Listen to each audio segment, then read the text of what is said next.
Horror story. The lawn had always been her sanctuary. Every day after school, little Ava would run out to the open grass, her feet kicking up dandelions as she twirled in the golden sunlight. The scent of fresh earth and blooming wildflowers filled her senses, calming her young spirit in ways nothing else could. She would lie there for hours, staring up at the sky, watching clouds shift and reform into magical shapes. The lawn was where she laughed, where she dreamed, where the world seemed bright and endless. But on this particular evening, late in the summer, the lawn felt different. The sun had dipped behind the trees earlier than usual, leaving the sky painted in bruised purples and oranges. Ava had been inside, reluctantly cleaning her room while the last golden rays of the day faded. By the time she finished, the house was already dim. She grabbed her headphones, slipped into her shoes, and decided to spend the final moments of daylight in her favorite spot. Stepping outside, she noticed a shift in the air. The warmth of the day had been replaced by an unsettling chill, and the breeze carried whispers of dry leaves rustling across the ground. Still, she brushed it off. The lawn had always been her place of peace, and surely nothing could change that. Yet, as she walked towards her usual spot beneath the old oak tree, a strange uneasiness curled in her stomach. The sky was darker than she had expected. The shadows stretched longer, reaching out like fingers across the grass, as though the very ground was hungry for the light. She sat down in her favorite spot, directly under the branches of the tree, feeling its familiar presence. The bark pressed cool against her back. This should have been comforting, it had always been, but tonight there was something wrong. The silence was thick, the usual sounds of crickets and distant birds absent. She slipped her headphones over her ears and hit play on her favorite playlist, hoping to drown out the eerie stillness. But the music didn't help. Instead of losing herself in the melodies, Ava found herself glancing around, eyes darting to the edges of the lawn where the shadows thickened. Her skin prickled with an unfamiliar sensation, a crawling feeling like something was watching her. She pulled the headphones down slightly, listening. The world outside them felt strangely loud, despite the absence of sound. Her breath quickened. The oak tree above her, once a symbol of comfort, seemed to loom now, its branches swaying without wind, casting flickering, unnatural shapes on the ground. The darkness beneath it pooled unnaturally, deeper than the twilight should have allowed. And then, for the first time in all her years playing on that lawn, she felt truly afraid. Ava adjusted her headphones, trying to shake the uneasy feeling that had settled into her bones. The music was supposed to comfort her, to drown out the strange silence of the evening. But it wasn't working. She was hyper-aware of everything around her, the swaying of the tree branches, the shifting shadows, the quiet that seemed to press against her skin. And then the whisper began. At first, it was so faint she thought it was a glitch in the song, a strange distortion in the track. She furrowed her brow and paused the music, listening. Nothing. Just the heavy silence, thick and oppressive. She shook her head and resumed the song, but there it was again, soft, barely discernible but unmistakable. A whisper. Her breath hitched.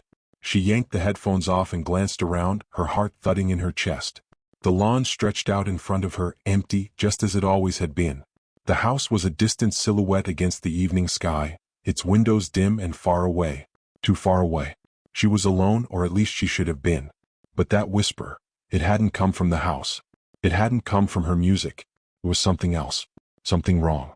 She put the headphones back on, hesitating this time. Maybe it was just her mind playing tricks on her, the remnants of daylight fading, casting her thoughts into strange places. The familiar melody resumed, a soft piano tune that she had heard countless times before, but the whisper, it returned. Louder now. Clear. It wasn't part of the song. The words were garbled at first, like a voice caught in a far-off wind, too quiet to understand but too persistent to ignore. She froze, the coldness creeping up her spine. Slowly, the whisper became a murmur, then a voice, still soft but distinct now, as if someone was speaking directly into her ear. Don't look back. Her blood ran cold. The voice was right there, behind her. She couldn't move, couldn't breathe. She forced herself to stay still, but her mind raced. Don't look back? Her instincts screamed at her to run, to get up, to bolt for the house, but her legs felt like lead, her muscles locked in place by some unseen force. And then she saw it. Her eyes, almost of their own accord, drifted toward the edge of the lawn. It was standing there, far away but not far enough. A figure. Pale, motionless, and unmistakably human-shaped. A woman, draped in something loose and white, her long dark hair obscuring most of her face. The ghost stood perfectly still, as if waiting. Ava's body went rigid, a cold wave of dread flooding her veins. The figure stood about 100 yards away, but she could feel its gaze, could sense it watching her, piercing through the darkness like a predator waiting to pounce. Her first instinct was to scream, but no sound came. The house felt impossibly far away now, a distant, unreachable refuge. She glanced down at her phone, her fingers fumbling to pause the music, but they wouldn't work. Her hand shook uncontrollably. The whisper in her ears had stopped, replaced by a low, rhythmic thrum, something deep and unsettling. It wasn't part of the song. The music had changed. The comforting piano melody was gone, replaced by something else, something dark, a slow, pulsing beat like the pounding of a heart. It grew louder, faster, building with an unnatural intensity that matched her own frantic heartbeat. Each thump seemed to echo in her skull, reverberating through her body, making her feel trapped inside her own skin. Her eyes shot back to the figure. It was moving. The ghost began to walk towards her. Its movements were slow at first, almost gliding across the grass, its feet barely touching the ground. Ava's chest tightened, and her mind screamed for her to run, to move, to do anything, but she couldn't. Her body betrayed her. She could only sit there, paralyzed by fear, watching the figure draw closer and closer. Her breaths came in short gasps, the air around her growing thick, almost suffocating. The music in her headphones was a relentless beat now, driving her anxiety higher with each passing second. The figure moved faster, its form becoming clearer in the dim light, the pale, lifeless skin, the tattered white dress swaying in a non-existent breeze, the long, black hair that seemed to ripple like smoke. It was no longer gliding, it was walking, almost running, straight towards her. The ghost was less than 50 yards away now. Her muscles screamed at her to move, to do something, but it was like her limbs were made of stone. She was trapped in her own body, locked in place as the figure advanced. The pounding music throbbed in her ears, the sound so loud now that it felt like it was coming from inside her skull, an oppressive rhythm that was driving her mad. 20 yards. The figure's face became clearer, but Ava wished it hadn't. Its eyes were hollow black pits, and its mouth, its mouth, hung open unnaturally wide as though it was silently screaming.